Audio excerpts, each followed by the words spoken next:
Eu gostaria de falar acerca de vigiando a motivação do coração, sobre a importância de você vigiar a motivação do seu coração.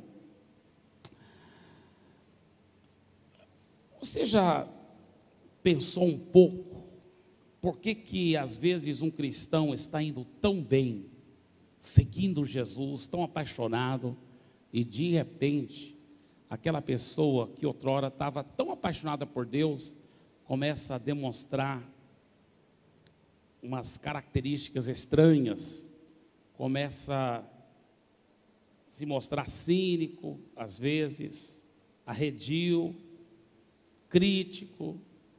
Outras vezes você fica sabendo de alguém que você nem imaginava, talvez era um grande líder que caiu em pecado bem grave, de um pastor que fugiu com a secretária. Você já pensou por que essas coisas acontecem? Tanto com os líderes como com os membros.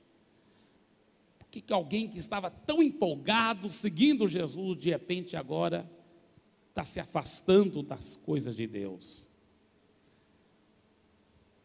Às vezes, como eu disse, caem em pecados imorais, ou outras vezes demonstram atitudes de rebelião.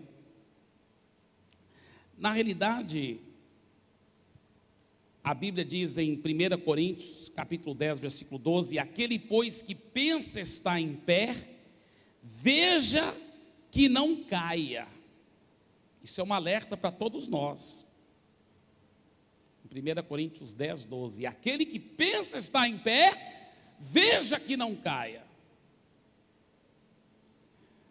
E em 2 Coríntios, capítulo 2, versículo 11, ele diz o seguinte: para que Satanás não alcance vantagem sobre nós, pois não lhe ignoramos os desígnios. Para colocar isso em português bem claro, sabe o que ele está dizendo?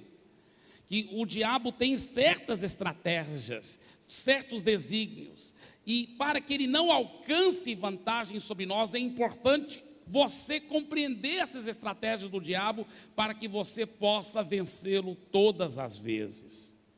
Certamente, uma das estratégias principais do diabo é desfocar a motivação do coração. E eu quero propor aqui que talvez a raiz, todas as vezes de que você encontra alguém que está se esfriando na fé, talvez a raiz seja esse problema, a motivação do coração que foi desfocada. Nós vamos estudar a vida de um homem na Bíblia que certamente não vigiou a motivação do seu coração. E eu estou me referindo ao rei Saul. Vamos abrir nossas Bíblias para o livro de 1 Samuel, primeiro livro de Samuel, capítulo 9. E quero dizer para você que já conhece um pouco a palavra de Deus, talvez a sua reação inicial ao ouvir o nome de Saul é pensar: não, mas o rei Saul realmente não prestava, não, ele era um falso, ele era um rei errado. O rei, segundo o coração de Deus, era o rei Davi. O rei Saul realmente era um falso, um errado. Mas deixa eu dizer algo aqui para você. O rei Saul teve um começo muito brilhante, muito lindo, mas um começo não é tudo. A Bíblia fala que é mais importante a forma que nós terminamos a carreira do que a forma que nós começamos. Ele começou muito bem. Vamos ver acerca do rei Saul. 1 Samuel capítulo 9, versículo 2. Eu estou lendo na Nova Versão Internacional. Ele tinha um filho chamado Saul, jovem de boa aparência, sem igual entre os israelitas. Os mais altos batiam nos seus ombros. Olha só, um rapaz bonito, de boa aparência, muito alto. Os mais altos entre o povo de Israel batiam no seu ombro. Mas ele não era só simpático, de boa aparência exterior. Nós vamos ver como ele tinha uma boa aparência interior também. Versículo 3: e aconteceu que as jumentas de Quis, pai de Saul, extraviaram-se. E ele disse a Saul: chame um dos servos e vá procurar jumentas. E prontamente o seu filho obedeceu. Então, primeira qualidade interior que nós vemos de Saul é que ele era obediente ao seu pai. Ele foi com o servo do seu pai para procurar as jumentas. Diz a Bíblia que procuraram muito. Depois nós percebemos que eles procuraram talvez entre 2 a 3 dias ou mais, procurando essas jumentas. Quando depois de não encontrarem por muito tempo, olha o que Saul disse ao servo a partir do versículo 5. Chegando ao distrito de Zuf, disse Saul ao seu servo: vamos voltar, o meu pai deixará de pensar nas jumentas para começar a preocupar-se conosco. Então nós vemos que era um filho não somente obediente, um filho sensível às emoções do seu pai. Falou: não, eu não quero que meu pai se preocupe comigo. Eu sei que nós já estamos vários dias procurando essas jumentas, e meu pai com certeza não está nem aí com as jumentas mais, ele está mais preocupado conosco, comigo e você, o servo. Que bonito, um filho que preocupa com o estado emocional do seu pai. Continuando, o servo responde para Saul. O servo, contudo, respondeu: nessa cidade mora um homem de Deus, que era por sinal o profeta Samuel, que é muito respeitado, tudo o que ele diz acontece. De tanto eles procurarem a jumenta, já entraram em outra cidade lá, né? E nessa cidade morava o profeta Samuel. Vamos falar com ele, talvez ele nos aponte o caminho a seguir. Saul disse a seu servo: se formos, o que lhe poderemos dar? A comida de nossos sacos de viagem acabou, não temos nenhum presente para levar ao homem de Deus. O que temos para oferecer? O servo lhe respondeu: tenho 3 gramas de prata, darei isto ao homem de Deus, para que ele nos aponte o caminho a seguir. Agora olha que coisa interessante, isso mostra também o respeito que Saul tinha para com as coisas de Deus, porque ele não queria aparecer diante do homem de Deus sem dar um presente para ele. Isso é uma coisa muito bonita, não é porque o homem de Deus cobrava, nada disso, mas é por causa do coração tão bonito, tão sensível, que esse jovem Saul tinha. Ele queria, e não queria, ele falou, não, quando o servo falou: vamos perguntar para o homem de Deus aonde está as jumentas, que Deus revela as coisas para ele. E Saul disse: não, eu não tenho coragem de chegar lá diante do homem de Deus sem poder dar um presente para ele. Aí o servo disse: não, mas eu tenho aqui algumas gramas de prata, nós podemos dar isso para ele. Então foram, e o homem de Deus realmente pôde mostrar para eles sobre as jumentas. Mas não foi só sobre as jumentas que o homem de Deus falou muito mais. Vamos ver algumas coisas que o homem de Deus, o profeta Samuel, falou para o Saul. A partir do versículo 20, 1 Samuel capítulo 9, versículo 20 em diante, o homem de Deus diz o seguinte: quanto às jumentas que você perdeu há 3 dias, não se preocupe com elas, já foram encontradas, e a quem pertencerá tudo o que é precioso em Israel, senão a você e a toda a família de seu pai. Ele jogou essa bomba positiva em cima desse jovem. Esse jovem vai lá procurando sobre as jumentas, e o profeta fala assim: olha, jumentas, não se preocupe, porque elas já foram encontradas. Agora só que tem uma coisa: você sabia que Deus preparou todas as coisas, todos os tesouros, todas as melhores coisas dessa nação toda, sabe para quem? Para você e a família do seu pai. Agora olha a reação de Saul. Olha a reação de Saul, versículo 21. Saul respondeu: acaso não sou eu um benjamita, da menor das tribos de Israel, e não é o meu clã o mais insignificante de todos os clãs da tribo de Benjamim? Ou a minha família, né, a parentela? Por que estás me dizendo tudo isso? Isso não foi uma humildade falsa, nem exagerada. Realmente Benjamim era a menor tribo, E a clã dele, a família dele, era a menor família. Ele falou: quem sou eu? Por que o senhor, profeta, está falando palavras assim tão grandiosas para mim? Eu não sou nada, não. Mais uma vez nós vemos características lindas, de humildade, de simplicidade nesse jovem. Ele não era só bonito por fora, era muito bonito por dentro também. Começou tão bem, começou tão bem.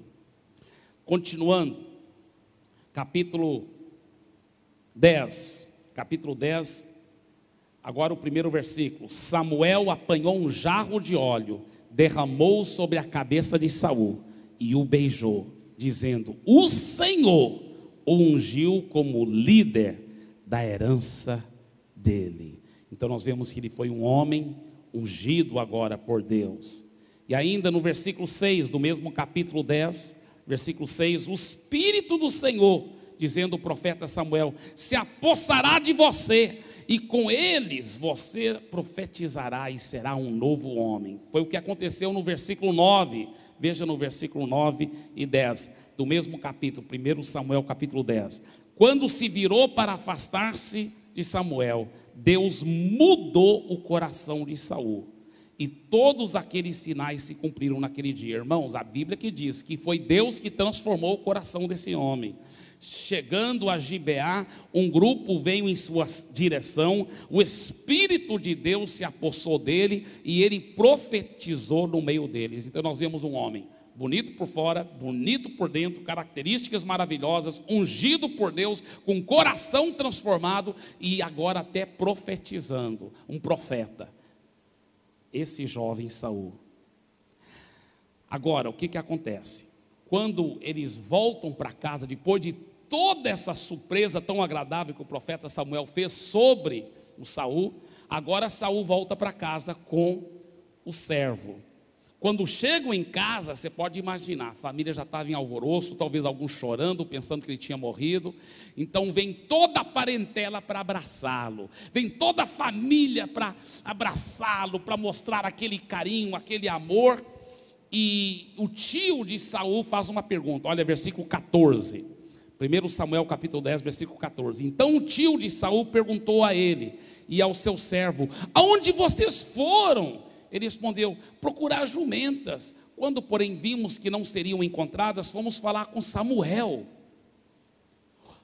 O tio perguntou: o que Samuel lhes disse? Perguntou o tio. Saul respondeu: ele nos garantiu que as jumentas tinham sido encontradas. Todavia Saul não contou ao tio o que Samuel tinha dito sobre o reino. Ele não contou ao tio que o profeta Samuel tinha profetizado que ele, Saul, seria o rei. Agora, irmãos, quando eu estava meditando sobre isso, algum tempo atrás, eu pensei assim: eu tenho que crescer espiritualmente, porque eu não sei se eu teria tido essa graça. Com toda honestidade, eu não sei se eu teria sido tão humilde. Poxa, eu um jovenzinho, desconhecido, e de repente o profeta diz que eu vou ser o rei da nação. O profeta me unge, eu profetizo, Deus transforma meu coração, e eu chego lá, e o tio fala assim: onde você estava? Não, fui procurar jumentas, não encontrei, pedi a ajuda do profeta. E o que o profeta disse? Bem, sabe, tio, eu não ia contar, por humildade, mas já que você está insistindo em saber o que o profeta disse que, bem, toda glória seja dada a Deus, mas que eu vou ser o rei, não é mesmo? Da nação, eu vou ser o rei, a família do meu pai vai ser a família mais rica da nação. É isso que o profeta disse, mas toda glória seja dada ao Senhor, Mas não, ele nem fala desse assunto. Que humildade, que discrição, que demonstração de um espírito humilde, discreto. Ele começou muito bem, irmãos. Você que conhece um pouco a Bíblia, talvez imaginava Saul um homem falso, um homem errado, mas não, ele era um homem de Deus, ungido, que teve um começo brilhante no reino de Deus. E eu não sei se você sabe disso, Saul reinou em Israel os mesmos anos que Davi reinou, ou seja, o mesmo tanto de tempo. Davi reinou por 40 anos, rei Saul também por 40 anos. A grande diferença foi o final da vida deles, o final da carreira. Vamos olhar o que diz a palavra de Deus. Ainda no capítulo 10, agora chegou a hora de anunciar para toda a nação. Então o profeta Samuel reuniu a nação, consultaram de Deus publicamente, e Deus publicamente respondeu: é da tribo de Benjamim. Alguma família da tribo de Benjamim que vai ser o rei. De qual família? É da família do Quis, que era o pai de Saul. Da família do Quis. E quem é o filho? Quem é o jovem? É o jovem Saul. Procurem um Saul então. Olha o que diz, versículo 22. Não acharam Saul. Então o que acontece? 1 Samuel capítulo 10, versículo 22. Consultaram novamente o Senhor. Ele já chegou? Esse jovem Saul que o Senhor está dizendo que vai ser o rei de Israel, ele está aqui em nosso meio? E o Senhor disse: sim, ele está escondido no meio da bagagem. Que humildade. Ele não quis aparecer. Estou aqui, eu estou aqui, eu estou aqui. Não, ele ficou com vergonha. Quem sou eu? Quem sou eu para ser um rei? E aonde ele foi? Tudo indica que ele não estava só escondido no meio da bagagem. Ele estava escondido, disfarçado, trabalhando lá no meio da bagagem, ajudando a cuidar da bagagem. Isso me faz lembrar de um outro grande rei que apareceu depois, o rei Davi. Diz a Bíblia que enquanto os seus irmãos estavam lá na batalha, Davi foi lá com a bagagem, com queijo, com pão, levando para os seus irmãos lá.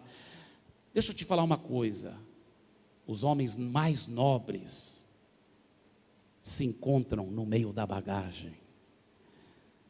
É quem é fiel no pouco que Deus vai fazer fiel sobre o muito. Você nunca vai ser um grande pastor se você primeiramente não for um grande diácono. Você nunca vai ser um homem muito usado por Deus no púlpito se você primeiramente não for um homem muito grandemente usado por Deus em limpar o piso, as cadeiras. Os grandes homens de Deus que são promovidos são aqueles que sabem arregaçar a manga e trabalhar no meio da bagagem. É lá no meio da bagagem que se encontram os grandes reis, os nobres. E Saul não foi exceção. Encontraram ele no meio da bagagem. E por revelação do Senhor. Versículo 23, correram e o tiraram de lá. Quando ficou em pé no meio do povo, os mais altos só chegavam aos seus ombros. E Samuel disse a todos: vocês veem o homem que o Senhor, foi o Senhor que escolheu, não há ninguém como ele entre todo o povo. Então todos gritaram: viva o rei! Samuel expôs ao povo as leis do reino. Ele as escreveu num livro e o pôs perante o Senhor. Depois disso, Samuel mandou o povo de volta para suas casas. Saul também foi para sua casa em Gibeá. Olha que humildade. Eu sou o rei agora, para onde eu vou? Voltar para minha casa, ué. Em vez de falar: não, eu sou rei, então faz um palácio logo para mim e tal. Não, voltou para a casa dele também. Só que acompanhado por guerreiros cujo coração Deus tinha tocado. Então grandes guerreiros se cercaram dele e falou: nosso rei, estamos contigo, o que der e vier, pode contar conosco. Versículo 27, alguns vadios, ou filhos de Belial, ou seja, filhos daquele que não presta, porém disseram: como este homem pode nos salvar? Desprezaram-no e não lhe trouxeram presente algum. Mas Saul ficou calado. Eu gosto da revista atualizada, da tradução revista atualizada, diz: porém Saul se fez de surdo. Deixa eu dizer uma coisa aqui para vocês, queridos. Os homens de Belial, os homens vadios, os homens de Belial, eles sempre desprezam os líderes nobres, os humildes. Os homens de Belial, eles querem líderes arrogantes, que se impõem, que se colocam, que se exaltam. Os homens de Belial, esse é o nosso líder. Agora os homens vadios, os homens de Belial, quando eles veem um líder verdadeiramente nobre, humilde, quebrantado, aí desprezam no coração, acham muito pequeno, muito pouco. E diz a Bíblia que os homens de Belial viram a humildade de Saul, viram o jeito dele, tão simples, e o que disseram? Como este homem pode nos salvar? Como um homem desse pode ser um rei para nos liderar numa guerra? Desprezaram-no e não lhe trouxeram presente algum. Mas olha a reação de Saul. Diz a Bíblia na revista e atualizada: porém Saul se fez de surdo. E fez de surdo. E não deixou aquilo o afetar. Não deixou a amargura crescer no coração dele. Eu imagino, irmãos, que ele, com toda honestidade, ele deve ter pensado assim: eu não culpo esses homens, porque eu também não me acho qualificado. Até dou razão para eles. Eu também não me acho qualificado de ser rei. Até dou razão para eles, eu posso até compreender a reação deles. Olha que humildade, que nobreza de caráter. Porém Saul se fez de surdo. Mas olha agora, primeiro teste do reinado de Saul. 1 Samuel capítulo 11, surge a primeira grande guerra, e ele que tem que liderar o povo de Israel nessa guerra. Olha o que acontece, versículo 11: no dia seguinte, Saul dividiu seus soldados em 3 grupos, entraram num acampamento amonita na alta madrugada, e os mataram até a hora mais quente do dia. Aqueles que sobreviveram se dispersaram de tal modo que não ficaram 2 juntos. Ah, meu irmão, agora olha a reação do povo. Então o povo disse a Samuel: quem foi que perguntou, será que Saul vai reinar sobre nós? Onde estão aqueles homens vadios, aqueles homens de Belial? Traze-nos esses homens e nós os mataremos. Saul, porém, disse: hoje ninguém será morto, pois nesse dia o Senhor trouxe libertação a Israel. Olha, interessante que antes ele ficou calado quando estavam falando mal dele, mas agora que queriam matar os homens que estavam falando mal dele, aí ele se impôs como rei verdadeiro, com nobreza. Falou: não, peraí, eu sou rei, eu estou dizendo que hoje ninguém vai ser morto, porque quem deu essa vitória para Israel não foi Saul, foi o Senhor. Ele disse claramente: porque hoje o Senhor que deu essa vitória a Israel. Que nobreza, gente! Que líder lindo, que coisa maravilhosa. Por isso que não é o começo. Às vezes a pessoa começa tão bem na sua vida espiritual, mas tem um fim tão trágico se ela não tiver cuidado. Saul começou muito bem. Ele disse: hoje ninguém será morto, pois nesse dia o Senhor trouxe libertação a Israel. Eu imagino que o discipulador dele, o profeta Samuel, deve ter sorrido, falado: este é o cara, parabéns, meu discípulo. Então Samuel disse ao povo: venham, vamos a Gilgal e reafirmaremos ali o reino. Assim todo o povo foi a Gilgal e proclamou Saul como rei na presença do Senhor. Agora foi consolidado o reino de Saul. Ali ofertaram sacrifícios de comunhão ao Senhor, e Saul e todos os israelitas tiveram momentos de grande alegria. A Bíblia fala que Saul se alegrou no meio daqueles homens. Ele deve ter dançado e se alegrado. Ele era um juntamente com o povo. Ele não se colocou como superior a eles, não. Ele se alegrou juntamente com aqueles homens. Ele realmente era um homem simples, um homem precioso. Mas o que aconteceu? Você que conhece a palavra de Deus sabe que o rei Saul teve um fim tão trágico. O que aconteceu?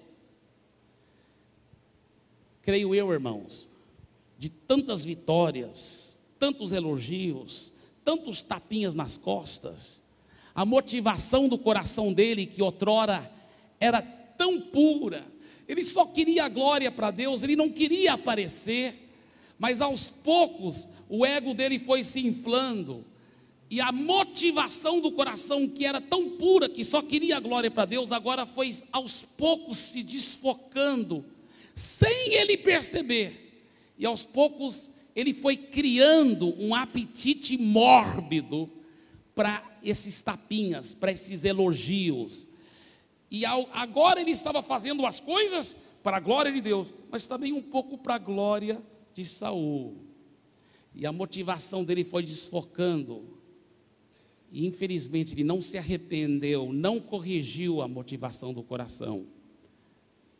Vamos ver como isso tudo aconteceu.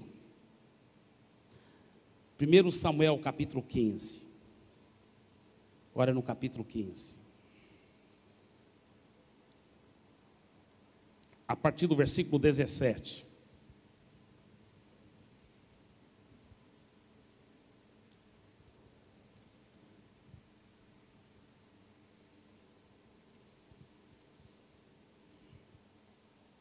Deixa eu só lhe colocar um pouco no contexto histórico. Deus havia dito para Saul, através do seu discipulador, profeta Samuel, que era para ele eliminar por completo os amalequitas. Os amalequitas haviam sido traiçoeiros de uma forma horrível para com Israel, e Deus havia dito: olha, para que não haja maldição, para que isso não perpetue de uma geração para outra, tem que eliminar por completo. E tem que eliminar tudo, todo ser humano, todo animal, tudo.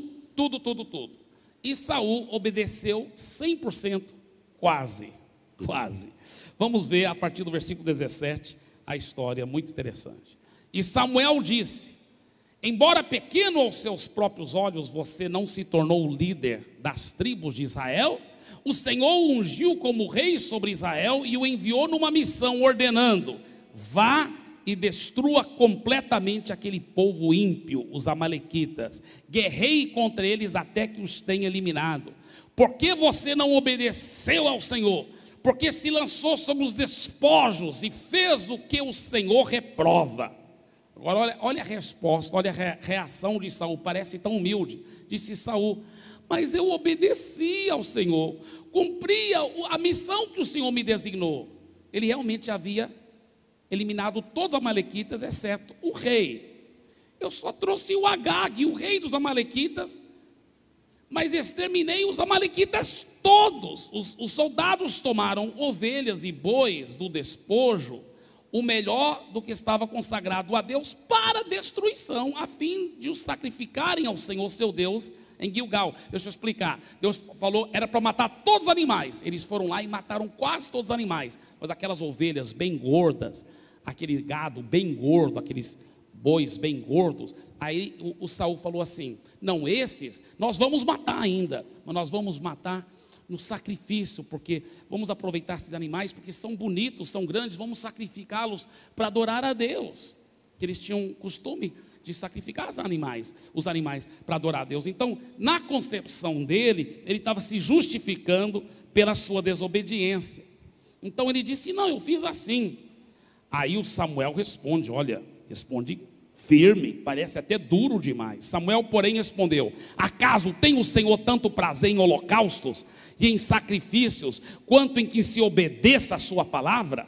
A obediência é melhor do que o sacrifício, e a submissão é melhor do que a gordura de carneiros, pois a rebeldia é como o pecado da feitiçaria, e a arrogância como o mal da idolatria. Assim como você rejeitou a palavra do Senhor, ele o rejeitou como rei. Misericórdia, parece uma punição grande demais para um pecado pequeno, não parece, irmãos? Vamos ser honestos, vamos continuar. Olha a reação de Saul, parece uma reação tão quebrantada. Olha o que ele diz: pequei, disse Saul, violei a ordem do Senhor e as instruções que tu me deste, tive medo dos soldados e os atendi, porque os soldados haviam dito assim: não, vamos poupar, esses animais gordos e tal. Agora eu te imploro, perdoa o meu pecado e volta comigo, para que eu adore o Senhor. Um parece um coração tão lindo, irmãos? Olha a reação e a resposta do profeta. Samuel, contudo, lhe disse: não voltarei com você. Você rejeitou a palavra do Senhor, e o Senhor o rejeitou como rei de Israel. Quando Samuel se virou para sair, Saul agarrou-se na barra do manto dele, e o manto se rasgou. E Samuel lhe disse: o Senhor rasgou de você hoje o reino de Israel, e o entregou a alguém que é melhor que você. Aquele que é a glória de Deus não mente, nem se arrepende, pois não é homem para se arrepender. Que coisa, meu irmão, vamos ser honestos. Parece que Deus, através desse profeta Samuel, está sendo muito duro, exageradamente duro. O homem está pedindo perdão, o homem está se arrependendo aqui. Queridos, na medida que estudarmos esse texto nesta manhã, que é nesse texto que nós vamos concentrar a maioria da palavra, você vai ver que Deus não estava sendo nem um pouco duro. Mas só para começar a te mostrar um pouquinho o quadro verdadeiro, que está por detrás, que está no coração de Saul, olha o próximo versículo. Aí você vai já começar a entender o coração desfocado de Saul. Próximo versículo. Quando o profeta falou assim: Deus rasgou o reino de ti e tal. Aí olha versículo 30, Saul repetiu: pequei, agora honra-me perante as autoridades do meu povo e perante Israel. Volta comigo para que eu possa adorar o Senhor, o teu Deus. Espera aí, a Bíblia fala que a boca fala aquilo que está cheio o coração. Agora, finalmente veio à tona a verdade. O que o Saul estava querendo o tempo todo? Ele estava realmente querendo honrar a Deus, adorar a Deus. Ele dizia para Samuel: vem, vamos adorar a Deus, por favor. Eu não vou com você, não, por favor. E Samuel virou, e ele pegou no manto e rasgou. E Samuel falou: está vendo? Assim também que Deus rasgou de ti o reino e te deu para um homem melhor. E aí Saul falou: tudo bem, eu pequei, mas Samuel, vem comigo, vamos lá adorar a Deus. Você tem que me honrar perante os homens, está todo mundo lá esperando. Vem me honrar, honra-me, por favor. Aí eu imagino que o discipulador dele olhou para ele, falou assim: isso que Deus já tinha me mostrado, isso que você queria o tempo todo, não é? É isso que é importante para você, ser honrado? É mais importante do que agradar a Deus, do que fazer a vontade de Deus? Tudo bem, se é isso que vai te alegrar. Aí Samuel, que antes estava recusando aí, agora diz a Bíblia que ele foi, e assim Samuel voltou com ele. E Saul, entre aspas, adorou o Senhor. Mas diz a Bíblia, no versículo 35, nunca mais Samuel viu Saul. Versículo 35, porém, tinha pena dele.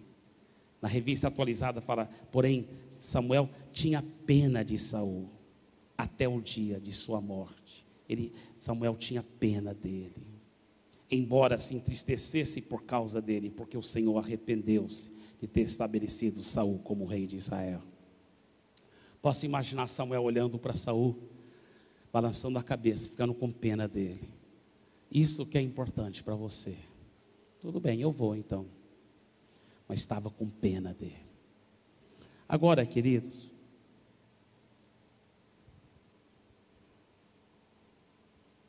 vou falar uma coisa para vocês. É com temor e tremor que eu não somente prego essa mensagem,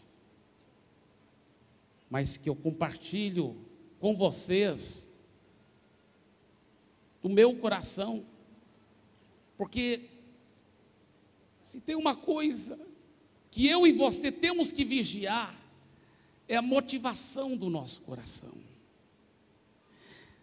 A Bíblia fala: aquele pois que pensa estar em pé, veja que não caia. Satanás tem desígnios, ele tem estratégias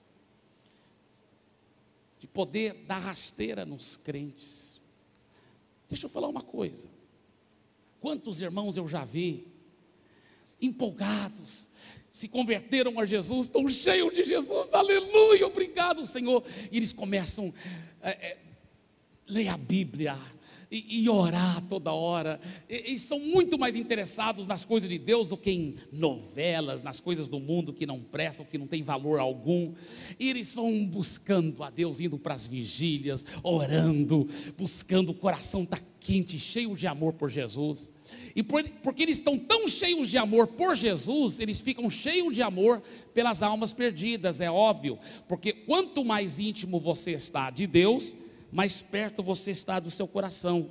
E quando sua cabeça realmente encosta no peito de Jesus, aí você ouve as batidas do seu coração, e o coração de Deus diz assim: almas, almas, Deus não quer que nenhum pereça. Então essa pessoa agora, nova convertida, apaixonada por Jesus, está apaixonado pelas almas perdidas, e ele começa a falar para seus parentes, para os seus amigos de Jesus, ele praticamente arrasta as pessoas para a igreja, para a célula, ele está falando de Jesus para todo mundo, e logo ele está sendo grandemente usado por Deus, talvez até se tornou líder de célula e tudo, e as pessoas falam, e logo todo mundo começa a notar, esse cara está sendo muito usado por Deus, e aí começam os elogios. Poxa, parabéns, irmãos. A Bíblia fala que é para dar honra a quem honra merece. Deixa eu falar uma coisa, não é errado dar elogios, a Bíblia até fala que nós devemos dar elogios, dar honra a quem honra merece. O errado é quando a pessoa não sabe receber o elogio, aí que está o problema. Então começam a honrar esse irmão, começam a falar: irmão, parabéns, você está ganhando muitas almas por Jesus. Só que a motivação dele está tão pura, ele só quer a glória para Deus, que ele de coração preferiria ficar no anonimato. Ele nem gosta quando as pessoas falam que ele está sendo grandemente usado por Deus, ele prefere se esconder na bagagem mesmo, se esconder, não, quem sou eu, não, por favor, não fale meu nome mais, eu só estou fazendo isso para Jesus, é para ganhar as almas perdidas, minha motivação é tão pura, só quero Jesus. Mas um elogio aqui, um elogio ali, um tapinha na costa aqui, vai inflando o ego dele, e sutilmente, de uma forma muito sorrateira, o inimigo consegue criar um apetite mórbido pelos elogios, pela glória, e de repente ele começa a pensar: poxa, falaram tanto das almas que eu estou ganhando, imagina agora que minha célula vai multiplicar em 3, e eu já ganhei tanto mais almas, imagina o que eles vão falar agora. Não, mas eu não quero para a minha glória, eu quero para a glória de Deus. Só que também vai ser muito gostoso eles me elogiarem de novo. Agora o que está acontecendo? A motivação do coração está aos poucos desfocando, e o pior, irmãos, é que muitas vezes é tão sutil, que nem nós vemos quando a motivação desfocou um pouco, nem nós percebemos se nós não tivermos cuidado.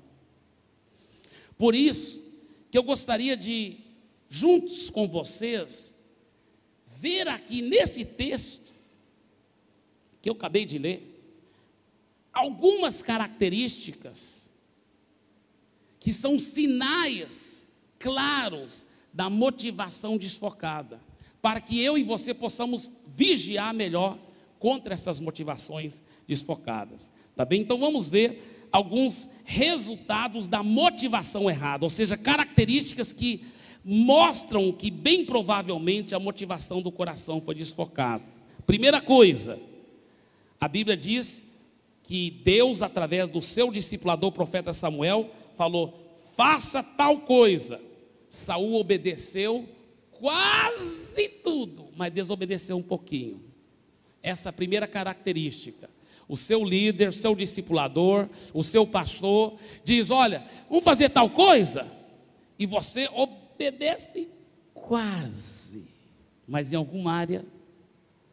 Eu já vi isso vez após vez em pessoas cuja motivação estava começando a desfocar.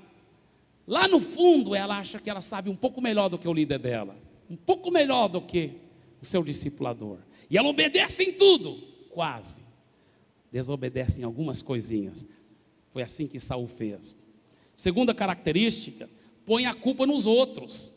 que Saul disse? Ele falou: não, os soldados, olha versículo 21, primeiro ele não admitiu o erro. Você pode notar aqui, ele parece muito humilde. Não, eu obedeci o Senhor em tudo, não foi eu que fiz, foram os soldados que tomaram as ovelhas e os bois, não foi eu não que popei as ovelhas e os bois, foram os soldados. Ah, bonitinho, e quem é o líder dos soldados? Não é você, o rei? Muitas vezes a pessoa fala bonito, fala humilde, mas não assume a culpa, ela põe a culpa nos outros. Você já viu isso? Você vai falar para o irmão, você errou. Não, eu não, foi o fulano, o ciclano, o beltrano. Mas ele mesmo não assume a culpa. Outro sinal, muito sacrifício, mas coração rebelde. A Bíblia fala: acaso tem o Senhor tanto prazer em holocaustos e sacrifícios, quanto em que se obedeça a sua palavra? A obediência é melhor do que o sacrifício. Não adianta trabalhar muito, mas o coração está meio rebelde. Eu já vi isso no meio de tantas igrejas, eu viajo muito, já fui para tantas igrejas, já fiquei em tantas casas de pessoas, e eu já vi isso acontecendo. Muitas vezes aqueles irmãos mais ativistas na igreja, fazendo isso, trabalhando dia e noite na igreja, como voluntários mesmo, trabalhando sem nenhuma remuneração, estão trabalhando muito, mas quando estão sozinhos e as portas da casa estão fechadas, aí você vê as atitudes erradas. Mas o pastor fez aquilo, você viu aquele pastor que fez? Aí sai aquelas cobras, sabe? Aí sai aquele coração rebelde, quando ninguém está olhando, que sai aquelas atitudes estranhas, aquelas coisas feias, falando mal. Muito sacrifício, muito trabalho em prol das coisas de Deus, mas coração rebelde. Coração rebelde. Sabe,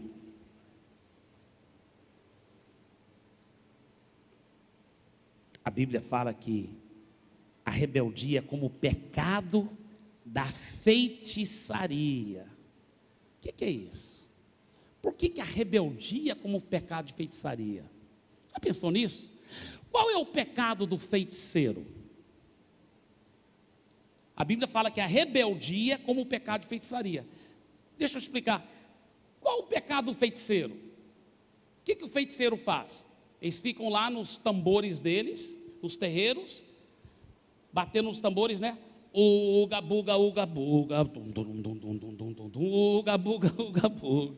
Para acontecer o quê? Para o que eles dizem, baixar um santo, que nós sabemos que na realidade é o quê?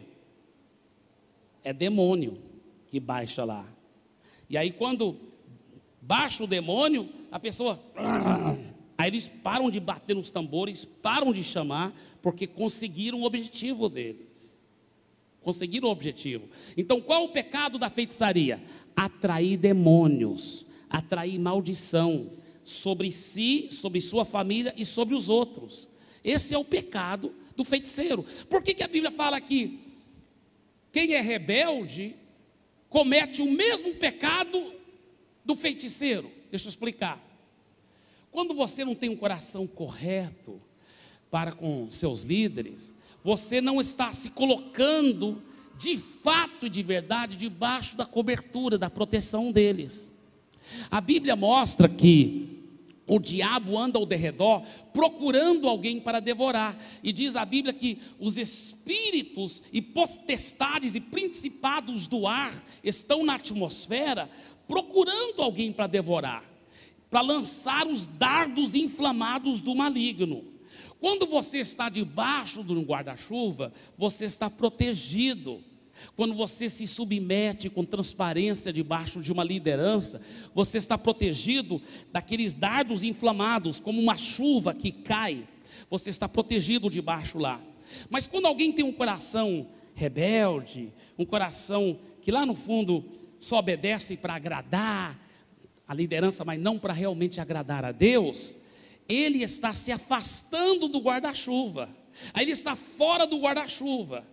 Aí os demônios, os principados e potestades que estão procurando alguém para devorar, dizem: olha, lá está alguém que não está debaixo de guarda-chuva. Porque a pessoa que não está debaixo de cobertura está lá, pode me pegar. É o mesmo pecado do feiticeiro que está atraindo demônios. Aí o demônio fala: olha, tem um aqui sem cobertura, vamos pegá-lo. Por isso que ele fala: quem não está debaixo de cobertura é igualzinho o pecado de feiticeiro, porque atrai demônios do mesmo jeito. Está atraindo demônios, está atraindo maldição sobre a vida dele do mesmo jeito. Por isso que aqui na Bíblia está escrito que a rebelião é igualzinho o pecado da feitiçaria, porque se expõe a demônios do mesmo jeito, se expõe à influência demoníaca, atrai maldições. Atrai maldições. Eu me lembro uma vez que eu pensei que eu estava muito bem debaixo de cobertura. Eu me lembro que o meu líder, pastor Lucas, havia falecido e foi colocado um novo líder sobre a minha vida. Passou poucos meses com esse novo líder debaixo da minha vida, só que eu estava tendo ataques violentos que eu não estava conseguindo controlar nos meus olhos, nos meus pensamentos. E eu falei: Deus, o que está acontecendo? Que coisa horrível, eu não estou conseguindo vencer essas tentações dos meus olhos, dos meus pensamentos. O que está acontecendo comigo, Deus? Eu estava andando em tanta vitória nos meus pensamentos, nos meus olhos, agora eu não estou conseguindo.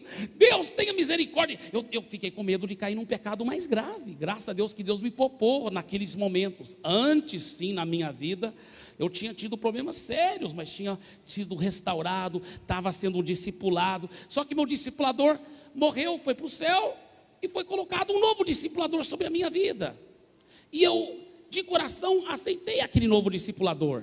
Só que agora, ataques violentos nos meus olhos, nos meus pensamentos. Eu me lembro, irmãos, que eu chorei, eu gritei, eu falei: Deus, o Senhor tem que me mostrar. E Deus me deu uma visão. Foi tão lindo. Nessa visão, Deus me mostrou, eu estava debaixo de um guarda-chuva. O primeiro quadro da visão estava assim, eu estava debaixo de um guarda-chuva. Deus disse: assim que você estava, lembra que você era tão transparente com seu líder, submisso a ele? Sim, Deus, você estava andando em vitória, você estava protegido. Eu falei: é verdade.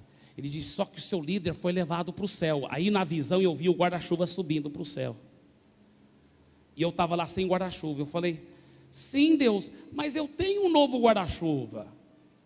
Aí ele disse assim: sim, você tem um novo guarda-chuva, você tem um novo líder, mas você não se colocou de fato debaixo dele. Aí o próximo quadro que ele me mostrou na visão, eu estava aqui, e o meu novo líder, meu novo discipulador, pastor Paulo Jeff, estava aqui. Tinha um outro guarda-chuva, só que eu não estava por baixo do guarda-chuva. E Deus falou assim: você tem que se colocar por baixo do guarda-chuva. Aí eu até discuti com Deus, né? Tive essa audácia. Eu falei: Deus, o Senhor sabe que eu tenho me submetido ao Paulo Jeff. Tudo o que ele diz eu obedeço de coração, e eu me submeto de coração. Eu estou feliz com o meu novo líder, Deus. Como que o Senhor pode dizer que eu não estou debaixo dele? Aí Deus falou assim para mim: porque você não tem sido transparente com ele, você não tem contado tudo para ele, das tentações. Você tem que falar tudo. E porque você está fora do guarda-chuva, por isso que você está sendo tão atacado, meu filho. Por isso que você não está conseguindo controlar as coisas. Tem muitos crentes que não sabem por que eles não conseguem evitar os ataques violentos do diabo sobre a vida deles, sobre a família deles, sobre as finanças deles. Mas é porque eles estão fora do guarda-chuva. Estão fora do guarda-chuva. Eu falei: Deus, que revelação tremenda. Obrigado por me explicar isso. E no mesmo dia, eu me determinei, eu vou correndo para o meu líder. E eu me lembro que eu cheguei para o pastor Paulo Jeff, eu falei: Paulo, Deus sabe que eu sempre aceitei você como meu líder, mas eu quero lhe pedir perdão que eu não fui 100% transparente sobre a minha vida com você. E aí eu comecei a vomitar e falar tudo, todos os pecados, as tentações. Irmãos, isso foi em 94. Vai fazer 14 anos ano que vem. Mas irmãos, eu nunca na minha vida cresci tanto, Porque dali em diante eu mantive um compromisso que até hoje eu cumpro. Eu sou transparente com meu líder. Todo detalhe da minha vida eu falo para ele. Tudo, eu falo mesmo. Sou transparente, eu não escondo nada. Porque eu não vou pecar o pecado de feitiçaria mais, atrair demônios sobre a minha vida. Eu vou ficar debaixo do guarda-chuva. Eu falo tudo, sou transparente, eu tenho um discipulador que me ama, que cuida bem de mim. E sabe, quando eu comecei a vomitar e falar dos meus podres para ele, ele não olhou para mim e falou assim: Eibe, você tem problemas graves. Não, sabe o que ele disse? Ele falou: eu te entendo, eu entendo o que você tem passado, mas eu vou orar com você, você vai vencer em nome de Jesus. E ele tem orado comigo, irmãos, toda a glória seja a Jesus. Isso foi em 94, de lá para cá só fiquei crescendo. Oh, vida maravilhosa por Jesus. Eu fico com compaixão quem não tem uma cobertura, ou quem tem e não se colocou debaixo de cobertura. Não adianta você ter um líder se você não se coloca debaixo daquela liderança, com transparência, com discipulado, com proteção. Como a vida muda. Mas por isso que ele fala que essa atitude de não se colocar debaixo de cobertura é como o pecado de feitiçaria. Vamos ver outra característica interessante, irmãos. Agora, ao ler mais de perto a palavra, nós podemos compreender o coração errado de Saul. Olha o que ele diz, versículo 24, irmãos. Veja bem: pequei, disse Saul, violei a ordem do Senhor, as instruções que tu me deste, tive medo dos soldados e os atendi. Agora ele admitiu o pecado, mas olha o que ele fala no versículo 25: agora eu te imploro, ele está falando com o profeta Samuel, eu te imploro, perdoa o meu pecado e volta comigo para que eu adore o Senhor. Em nenhum momento ele pede perdão de Deus, ele só pede perdão do líder dele: me perdoe, vamos lá adorar a Deus, vamos lá me honrar, vamos lá logo, vamos. Em nenhum momento ele fala: Samuel, e o que Deus está pensando agora de mim, Samuel? Que vergonha que eu estou de Deus, Samuel, me perdoe, como meu discipulador te desobedeci, mas principalmente, Samuel, eu sei que eu desobedeci a Deus. Samuel, ore comigo, eu quero muito pedir perdão a Deus, eu estou com tanta vergonha dele. Aí seria outra coisa, porque deixa eu te falar, um dos sinais claros de um coração que está com a motivação desfocada é que o arrependimento não é verdadeiro, é um arrependimento falso. Nesse caso, o arrependimento falso é o quê? Arrependimento horizontal e não arrependimento vertical. Arrependimento horizontal é quando você pede perdão da sua esposa, você está arrependido porque você machucou outras pessoas, porque você se machucou, você pede perdão para todo mundo, mas você não está arrependido porque machucou o coração de Deus. Nenhum momento você vê Saul arrependendo verticalmente, nenhum momento você vê Saul dizendo: Deus, eu pequei contra ti, me perdoe. Olha o contraste com o grande rei Davi que viera depois. Davi também pecou horrivelmente, adulterou, assassinou, cometeu assassinato, mas quando ele foi se arrepender, olha que Davi falou, olha o que Davi disse, se encontra em Salmo 51, versículo 4, Davi disse assim: contra ti e contra ti somente eu pequei. Olha que coração lindo. Ele havia pecado contra a esposa dele, contra a nação de Israel, ele havia pecado contra muitas pessoas, mas ele entendeu que principalmente ele havia machucado o coração de Deus. Quando a pessoa está com a motivação desfocada, até o arrependimento dela não é vertical, não é um arrependimento genuíno, ela não preocupa com o coração de Deus. Que coisa forte. E olha, outra característica de um coração desfocado é o desejo sutil de receber honra. Aqui Saul finalmente falou: Samuel, sabe o que? Na realidade eu estou pedindo muito perdão, né? Mas eu quero que você me honra. Essa é a razão, desde o começo que ele estava pedindo perdão, desde o começo ele estava sendo tão humilde, irmãos, porque ele estava querendo conquistar o Samuel. Samuel falou: olha, Saul, você pecou horrivelmente. Não pequei não fiz nada errado. Pecou e Deus está muito com raiva de você. Então, olha, tá certo, Samuel, eu pequei, me perdoe, você me perdoa, mas vamos lá, rapaz, vamos adorar, o povo está tudo esperando. Sabe por quê, irmãos?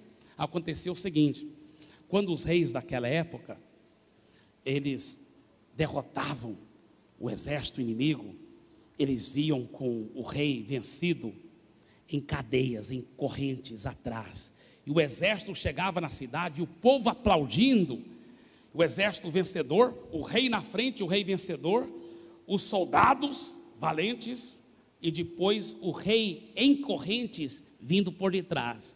Aí ele chegava diante do povo e colocava o pé em cima da cabeça do rei vencido e levantava a espada, e o povo ia para o delírio. Por isso que ele não quis matar o rei, ele trouxe o rei em correntes. E aí, depois que o povo ia para o delírio, aí que eles iam: agora vamos adorar o nosso Deus que nos deu a vitória. Então pegavam e adoravam, mas aí o rei se unia com o profeta, e lá estava esperando só os anciãos, só os chefes de Israel. Aí o rei, juntamente com o profeta, caminhavam lá para os anciãos, e juntos, só a liderança adorava a Deus, sacrificava os animais, e o povo ficava de longe. Que coisa maravilhosa. Então ele estava saboreando esse momento, e o Samuel estava estragando tudo. Samuel chegou detonando em cima dele. Então ele soube que, poxa, o Samuel está com raiva, eu tenho que me humilhar aqui, me perdoe. E Samuel, pelo Espírito Santo, percebeu que ele não estava arrependido de verdade. Então Samuel foi mais duro para ver se ele se arrependesse de verdade, mas ele não se arrependeu. Aí Samuel foi mais duro ainda: eu não vou com você, não vou fazer nada disso, eu vou embora. E ele: não. Aí finalmente veio à tona, quando Samuel falou: o Senhor tirou o reino de ti. Aí que Saul respondeu: pequei, tudo bem, agora honra-me perante as autoridades. Samuel: tudo bem, eu pequei, mas vamos lá, rapaz, vamos lá, que o povo está tudo esperando, as autoridades de Israel estão tudo esperando, vamos lá, Samuel. Tudo bem. E ficou com pena dele. Vocês estão entendendo? Que coisa triste, que história mais triste. Mas olha aqui, queridos, não foi o fim para Saul, foi só o começo do fim. Só o começo do fim. 1 Samuel capítulo 17, versículos 10 a 11, diz que apareceu um gigante com o nome de Golias. Golias, quase 3 metros de altura. E Golias apareceu e falou assim: em vez da gente ter uma batalha bem sangrenta, só manda um homem daí para vir lutar contra mim. Um homem, um macho. Quem ganhar, ganhou a parada. Agora, quem era o único homem mais alto de todos, irmãos, lá? Saul. Então todos os soldados olharam para se imaginar, todos os rostos dos soldados olhando para Saul, quando o gigante desafiou. Todos olharam para Saul. Saul disfarçou por quê? Porque quando o seu coração não tem a motivação correta, você tem medo de aceitar desafio. Ele tremia nas bases, não aceitou. Quem aceitou o desafio do Golias? Foi um jovem, pequenininho, pelo nome de Davi. Quando o seu coração não está correto, tem medo de aceitar desafio, sabe? Você vai ser líder de célula. Eu não, quem sou eu? Você vai ser grandemente usado. Eu não. É uma característica clara de um coração desfocado. Não gosta de aceitar, tem medo de aceitar, treme nas bases, tem falta de fé, medo de aceitar desafio. Outra coisa diz a Bíblia em 1 Samuel capítulo 18, que depois que Davi começou a ser grandemente usado por Deus, ele era um dos generais debaixo do rei Saul, e Davi saía, e Deus abençoava e derrotava os inimigos. e as jovens começaram a cantar: Saul matou seus milhares, mas Davi suas dezenas de milhares. Meu irmão, aí que o Saul ficou desesperado e não gostou de que Davi estava sendo honrado mais do que ele. E sabe, irmãos, quando você vê alguém elogiado muito e seu coração não gosta que aquela pessoa está sendo honrada mais do que você, eu falo com muito carinho, isso é mais um sinal que a motivação do seu coração se desfocou. Quando você vê outro sendo honrado mais do que você. Quando o coração está puro diante de Deus, você até gosta, você fala: eu fico feliz, que ninguém nem sabe do que eu estou fazendo, porque eu sei que eu vou receber meu galardão de Deus. A Bíblia fala que quando você recebe a glória dos homens, talvez nem vai receber de Deus, mas quando ninguém sabe de tudo que você está fazendo, Deus vai te honrar. Deus vai te honrar. Mas a pessoa que secretamente deseja os aplausos dos homens. Eu me lembro anos atrás, lá em Santarém, eu e meus colegas pastores, todos nós estávamos aprendendo a pregar ainda, aprendendo a ministrar a palavra. Eu era solteiro, e às vezes eu pregava num domingo, e Deus me usava grandemente, e as pessoas aplaudiam, e aquelas coisas aconteciam. E aí, no próximo domingo, era um dos meus colegas pastores que ia pregar. E eu no começo, vamos lá, irmão, eu queria até encorajá-lo, né, porque eu estava um pouco assim pensando, ele tem que pregar bem também. Só que de repente ele estava pregando com mais unção do que eu, com mais graça do que eu, e a glória de Deus descia, e o povo aplaudia, e eu aqui fora aplaudindo, mas por dentro secretamente, já está demais também, né? Já não querendo também, você está entendendo? Olha, como a pessoa secretamente pode não gostar que os outros estão sendo honrados mais do que você. Isso é tão errado. Eu tive que me arrepender tão profundamente. Deixa eu falar uma coisa para você. Diz a Bíblia, nem falei, 1 Samuel capítulo 18, fala que ele ficou até endemoniado. E ele acabou se cometendo suicídio. Que coisa triste.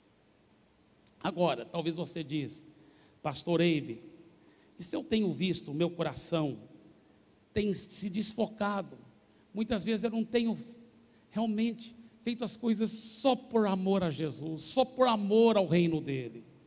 A Bíblia fala em Provérbios 4, 23, sobre tudo que se deve guardar, guarda o coração. Deixa eu dizer uma coisa, realmente existe uma solução. A solução é de arrependimento. Você poderá consertar. Sabe de uma coisa? Se a motivação do seu coração se desfocou, você pode se arrepender e falar: Senhor, me perdoe de coração, por ter a motivação errada. E você pode escolher, irmãos, olha aqui para mim, você pode escolher a induzir seu coração para ter a motivação correta, e dizer: de hoje em diante, eu vou ter a motivação correta. Sabe, queridos, eu me lembro que eu fiz isso, quando Deus começou a revelar essas coisas.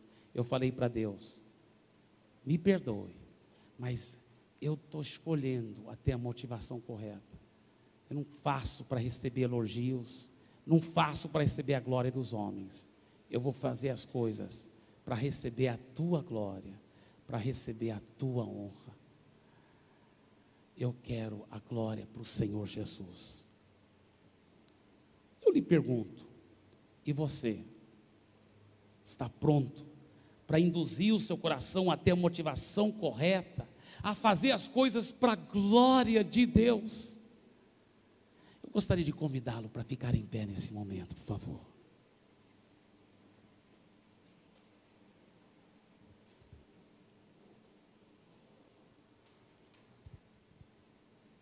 Deixa eu dizer uma coisa aqui.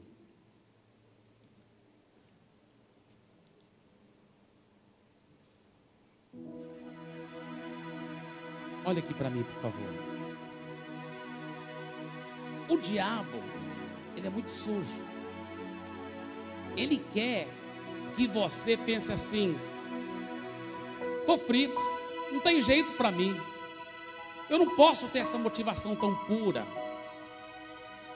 Se você for uma pessoa sincera, que ama a Deus, talvez você tenha pensado: é impossível ter uma motivação tão pura, de só querer a glória para Deus. Mas você pode escolher, você pode arrepender e falar assim: eu vou ter essa motivação certa.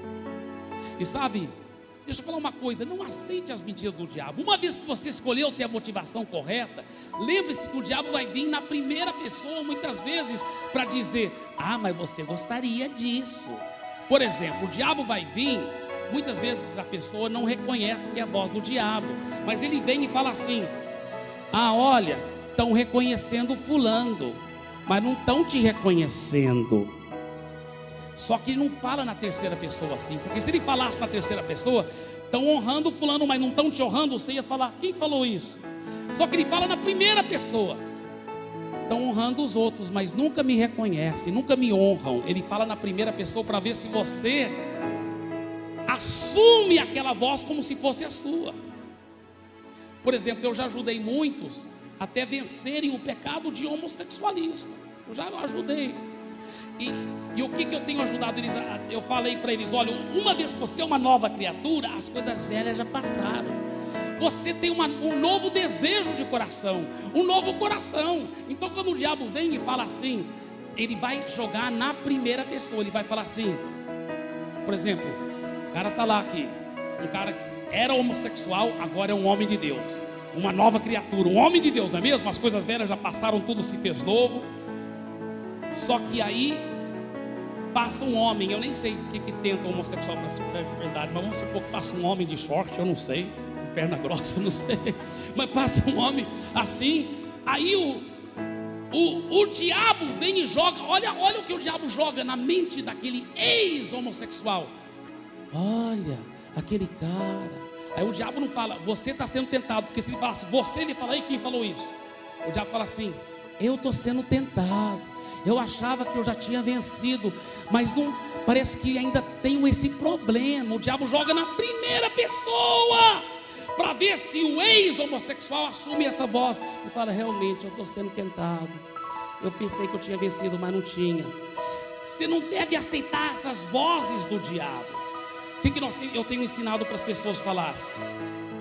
Discernir que isso não é você que está pensando isso, discernir que isso foi o diabo que jogou esse pensamento. Então tenho ensinado para eles falarem, na mesma hora que a pessoa fala assim, que o diabo joga aquele pensamento: ah, eu estou sentindo tentado, ele fala: diabo, eu sempre soube que você se sentia tentado por essas coisas, mas eu não, eu sou um homem de Deus, eu sou uma nova criatura, as coisas velhas já passaram, eis que tudo se fez novo. Amém? Então ele tem que assumir quem ele é em Cristo. Não aceita quando o diabo fala assim: olha, os outros estão sendo tentados, mas eu não. Aliás, os outros estão sendo honrados, os outros estão sendo elogiados, mas ninguém lembra de mim. Você fala assim: ninguém lembra de você mesmo, diabo, você nunca vai ser honrado, e eu não quero que ninguém fale. Você está entendendo? Porque ele vai jogar na primeira pessoa para ver se ele induz o seu coração a querer a glória. Não aceite isso, meu irmão. Vigie a motivação do seu coração.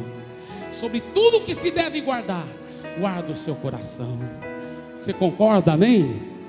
Então feche os seus olhos, receba essa oração agora em nome de Jesus. Senhor querido, nesse momento peço que o Senhor possa proteger e vigiar e ajudar a nós a vigiarmos a motivação do nosso coração.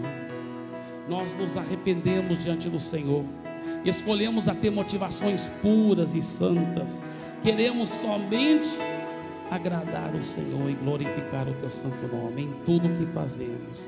Queremos ver o Senhor glorificado, queremos ver o Senhor engrandecido. Glória a Deus. Eu gostaria até que cantássemos mais uma vez aquela música sobre